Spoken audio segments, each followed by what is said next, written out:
Hi, this is Corey Johnston, and today's lesson is going to take place in the 14th chapter in the book of Revelation, and this forms almost a blissful interlude before what we read. So what we read of in the 12th chapter and the 13th chapter is the Satanic Trinity. Satan is an imitator and a counterfeit artist. So as God exists in Trinity, so does Satan operate in Trinity. And we meet the two beasts, the anti-Messiah, the first one, the beast who comes from the sea in the 13th chapter. Then we meet the second beast, who is the false prophet. We read more of him in the 16th chapter. And so the division of labor is such on Satan. For instance, he has on his crown 7 heads, and 7 heads and 7 crowns on his heads, whereas the beast, the anti-Messiah, has on his crowns 10 horns and 10 crowns on his horns. And one way of looking at his heads is the symbolic of the brains. So Satan is the brains of the operation, and the beast is the muscle. Horns were likened to by the ancients as symbols of power. And he speaks blasphemy. He exudes blasphemy wherever he is, wherever he goes. He speaks blasphemy against Yahweh, his name, his tent, his temple, his presence, and those dwelling in the heavens, be they the saints of the earth or the angels therein. And earlier in the 12th chapter, we read that Satan is cast down from the heavens after losing and struggling and fighting, but not prevailing over Michael and the archangels. He is cast down, and he immediately persecutes the church. And he has 2 satanically endowed humans to assist him in this task. These are his principal human puppets. The other is the second beast we read of, and this is the false prophet, who is likened to the mouth of the operation. So he's going to deceive and mislead. He's going to be the anti-Messiah spokesperson. He's going to be distinct from the false prophet. So what we read of in Matthew and the Mount Olivet discourses, which is the Savior's discourse on the end times, he reads that there will be many false messiahs and false prophets, plural, but these are singular, and and they do great signs and wonders. So this is a test of faith, because what do we read of Deuteronomy 13:1-3? If another shall step in and perform a miracle and try to lead you away astray to other deities, then put this man away. Of course, this man has all the power at this moment in time, and he's going to lead astray those dwelling on the earth because of these signs which he was given to do before the beast, saying to those dwelling on the earth to make an image to the beast, who was wounded by the sword, yet lived. So that's earlier reference. The wound on his head is his counterfeit miracle for the resurrection. It's going to be a healing. It's not going to be quite the same thing, but the whole world's going to be convinced and persuaded, because the majority of people do not believe in miracles, at least seemingly. I can't really answer that question honestly, but they're all going to believe in this day, and many who don't have the discernment to recognize the divine from the demonic operation are going to be thinking that this man is their savior and their liberator, and drawing to him for salvation from the world conditions which he has inflicted. We read of wars and rumors and worms, famines and pestilences, and natural disasters and calamities. These are the providentially arranged by a supernatural power.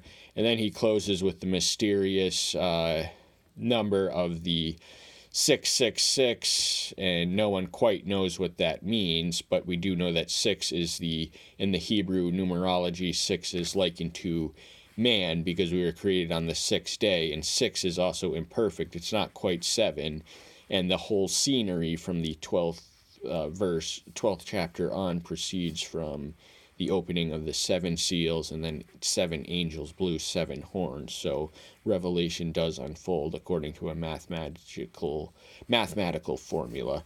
Now the opening verse of the 14th chapter reads, "And I looked and saw a Lamb standing on Mount Zion, and with him 144,000, having his father's name written upon their foreheads.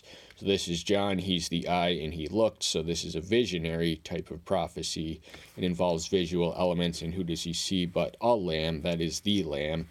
And he is, that's Yahshua Messiah, and he is standing on Mount Zion. And literal interpretation, our standard is, if the literal sense makes common sense, seek no other sense, but the literal Mount Zion, which was the Mount Moriah, which Abraham brought his son Isaac up to sacrifice. It was also the fortress of the Jebusites. These are the aboriginal inhabitants of Jerusalem till David drove them out. This hill became the one that housed the temple when it was built by Solomon, and after him through Ezra and whatnot.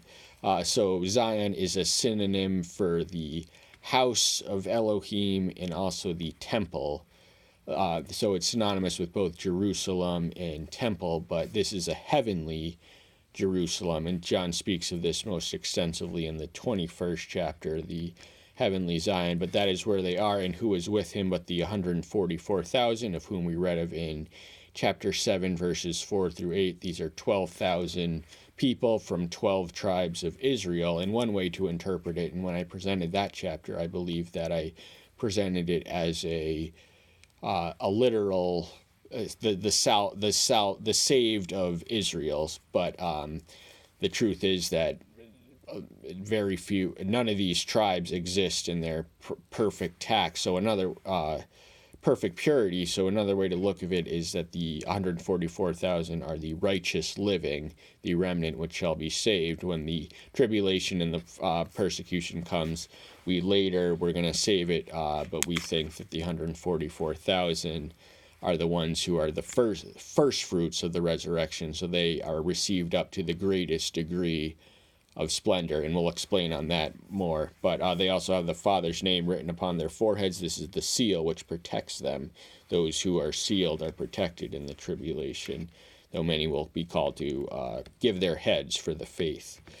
And I heard a voice out of the heavens, like the voice of many waters, and like the voice of loud thunder. And I heard the sound of harpists playing on harps.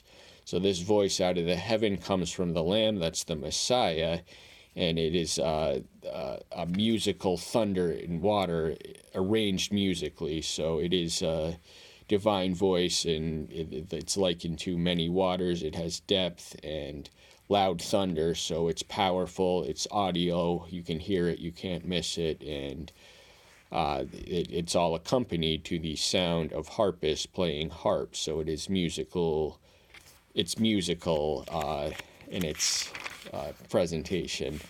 And they sang a renewed song before the throne and before the four living creatures and the elders, and no one was able to learn that song except the 144,000 who were redeemed from the earth. So this renewed song, the mysterious dimensions of which are only known to the elect, the redeemed, the 144,000, and they are singing a song of Zion in the presence of El. And why do they know the lyrics and the tune to this music is because they have a knowledge of Elohim, and they're in tune with the Spirit. So the tuning with the Spirit makes you in tune with the music, and we don't know what's going to be sung, but we do know that the 144,000, in all likelihood, we won't have the opportunity to be redeemed from the earth. But this, the 144,000 may be that there may be that little Christians on the earth at this time, and our current global population is stretching close to 8 billion people. So only a remnant shall be saved, and they will know the words and be in the tune, and they are standing, and now they are singing. In the first verse, they are standing. Now they're singing in a song of Zion in the presence of Elohim.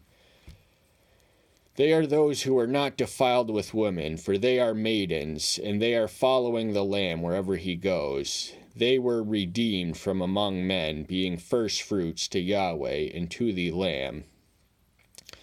So maidens is alternately translated as virgin, and does this translate as literal virgins? And I personally don't think it does, and let me explain why. I think the defiling comes from being defiled by the image. So these are the ones who have their enough integrity not to accept the mark of the beast or the image or worship at the image. They're going to be economically excluded.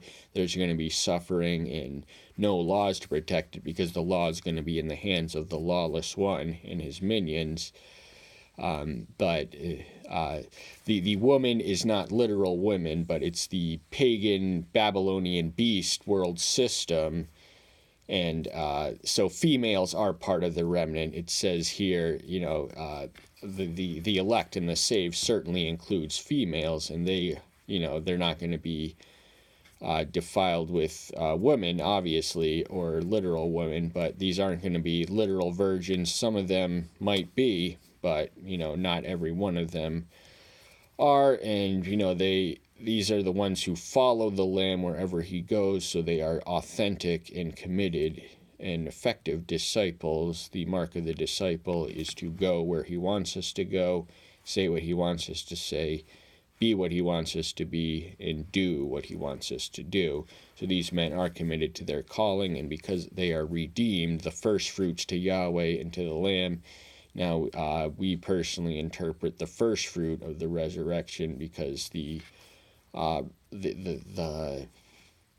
raptured isn't quite the word. That's not a real doctrine, but the living who are translated into heaven will be more than 144,000 eventually, but this is the first fruits of the resurrection. So these are the ones who are exalted to the highest degree, and I personally subscribe to the theory that there are degrees of exaltation befitting the worthiness of the saint when they arrive in heaven. So these are exalted to the celestial or the highest one. And in their mouth was found no falsehood, for they are blameless before the throne of Elohim. So the honesty and integrity are marks of the saved. We are not saved because we are honest and have integrity. We have honesty and integrity because we are saved. We are not saved by works, but the works, the salvation produces the works that exude from us, and they to be blameless before the throne of Elohim. We read of in Ephesians 1:4 that the Messiah was chosen for that purpose, to make us blameless before the presence and the judgment of Elohim. And now here we read of two trios in the remaining chapter of angels, the first of which span the range of verses 6 through 9. So the first of which we read of in the first two verses.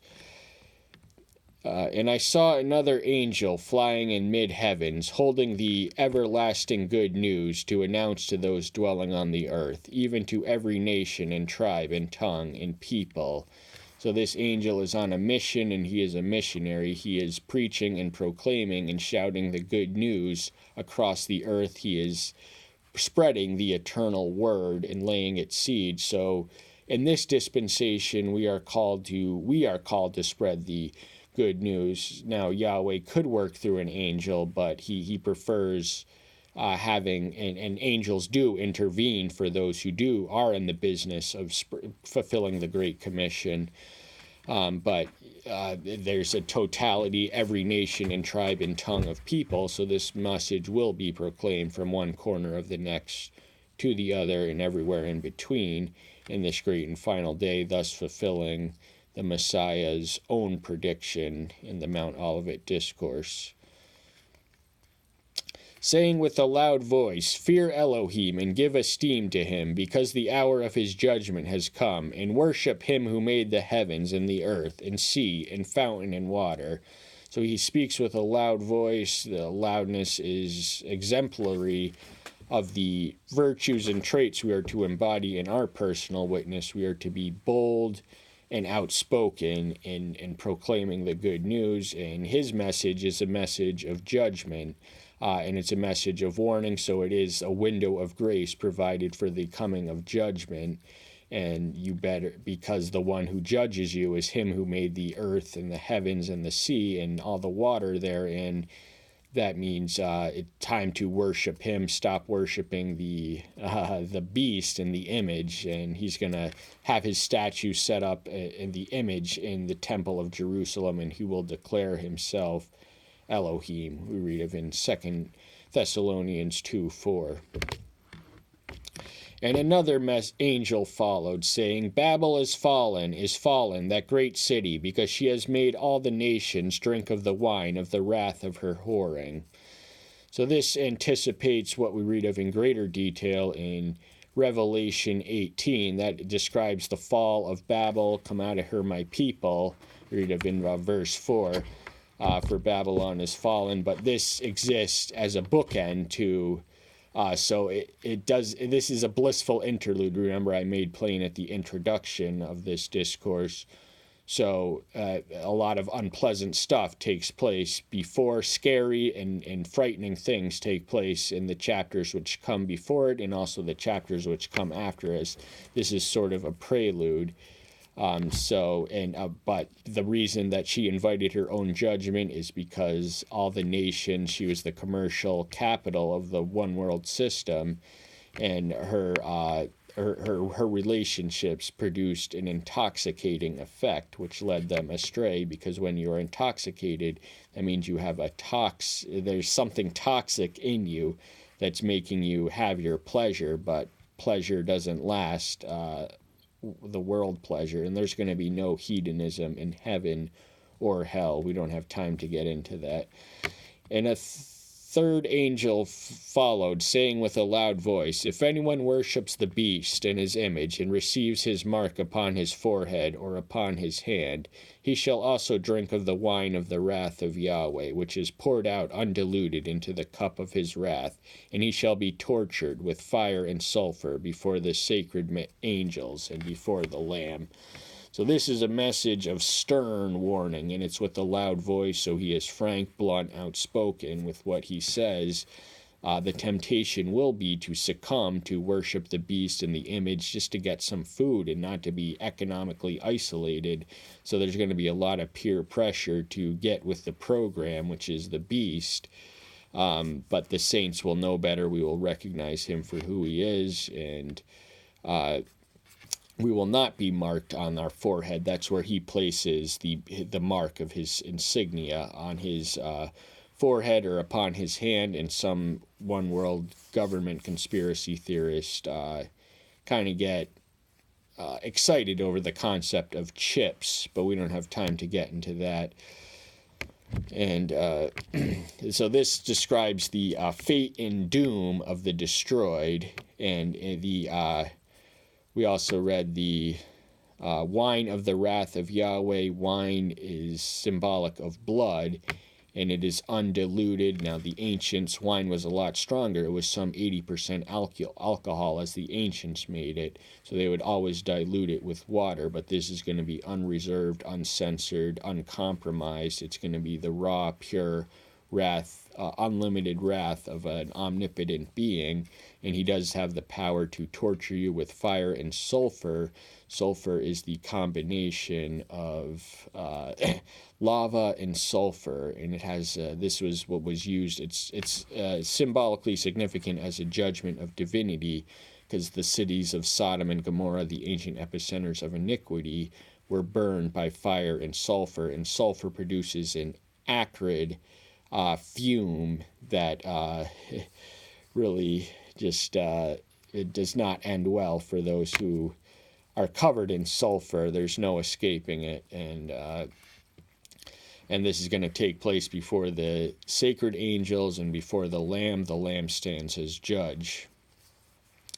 And the smoke of their torture goes up forever and ever, and they have no rest day or night, those worshiping the beast in his image. Also, if anyone receives the mark of his name. So this is an unpleasant future for the hellbound. We don't believe they're gonna. The fire is eternal. but their burning in it is not eternal. We want to get that out of the way. So they go to the lake of fire, they're instantly evaporated, and then their immortal soul lingers and dwells in its solitude. That's our understanding and concept of hell, but it's also eternal restlessness. You will have no rest, you will have no home for your body, and this is the consequence of succumbing to the pressure of renouncing the faith just for some food. And if you bear his mark, that means you're pretty much not going to make it into heaven at this point, and you're going to have no rest there. So you have to prioritize either the season of triumph with the adversary, but you also have to share his eternal doom. Here is the endurance of the saints, those that are keeping the commandments of Yahweh and the faith of Yahweh. So to keep the commandments and the faith is going to demand endurance then, and it does demand endurance now. Our salvation is contingent on our ability to endure. There's no such thing as once saved, always saved. What does it say in the Mount Olivet Discourse? He who endures to the end, the same shall be saved. So endurance is something we should cultivate while we refine ourselves through the furnaces of affliction and the straight and narrow. And I heard a voice out of the heavens saying to me, Write, blessed are the dead who die in the Master from now on. Yes, says the Spirit, in order that they rest from their labors, and their works follow with them. So this is a voice from heaven. This is the Lamb's voice. It's we read later, but he commands John to write, Blessed are the dead, or those who die, because they will be instantly resurrected to his presence, and they will have rest from their labors. And what does the Messiah say? Come to me, all ye that labor and are heavy burdened, and I will give you rest. And how many of you are restless in your spirit right now, searching for answers desperately, and you haven't found it? Come to him. He'll give you the rest and the satisfaction you've been seeking. And I looked and saw a white cloud, and sitting on that cloud was one like the Son of Man, having on his head a golden crown, and in his hands a sharp sickle. So surrounded by this white cloud is one who is like the Son of Man. That means he is the Son of Man. So oftentimes we read the word like prefaced before a lot of nouns in John's book of Revelation, and the noun, the things that he describes are often, he has no earthly comparison, so he says it's like this stone or like this ruby or something relatable to the earth.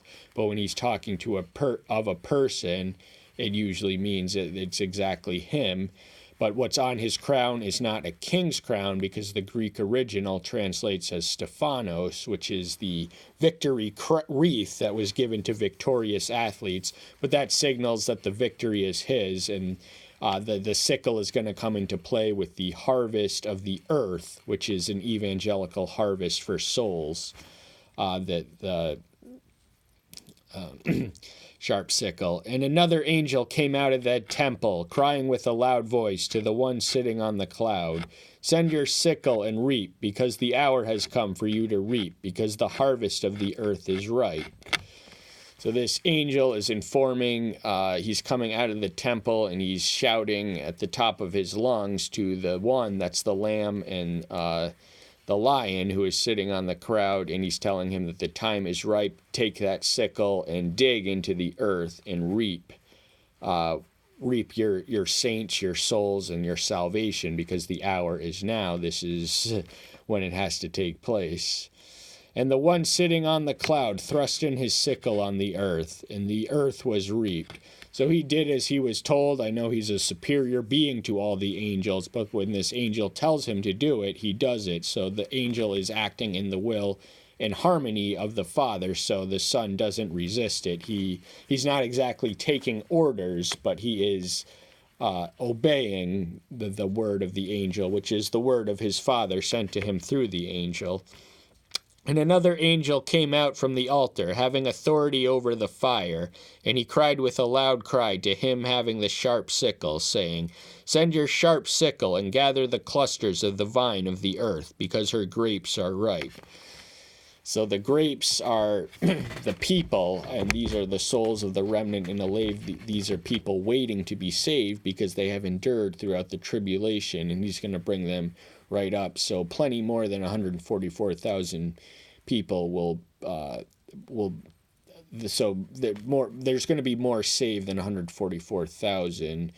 But a lot of us who are going to be saved are going to pay the price with our heads. These are the ones who are receive the rapture, for lack of any alternative terminology. It's not exactly scriptural, that term or that doctrine.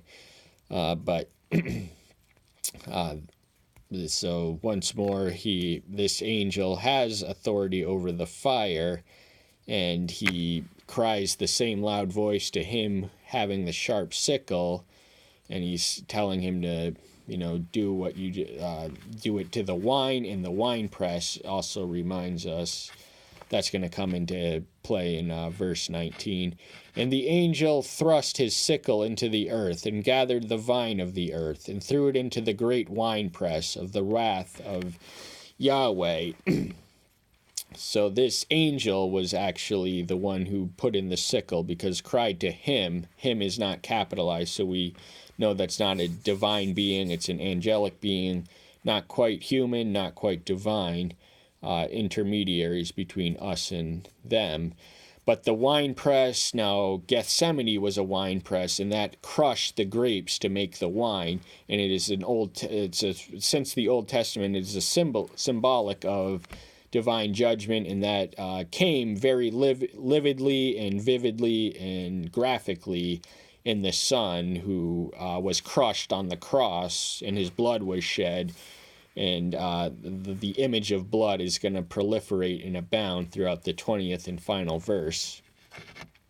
And the winepress was trodden outside the city, and blood came out of the winepress up into the bridles of horses for about 1,600 stadion.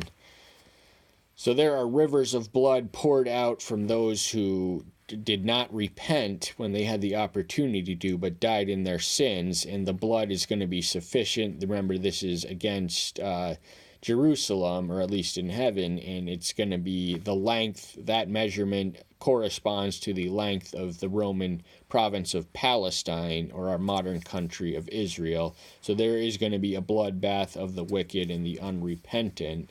But those we who are not already beheaded, if we are privileged enough to be a member of the 144,000, then we will be spared of that bloodbath when it hits.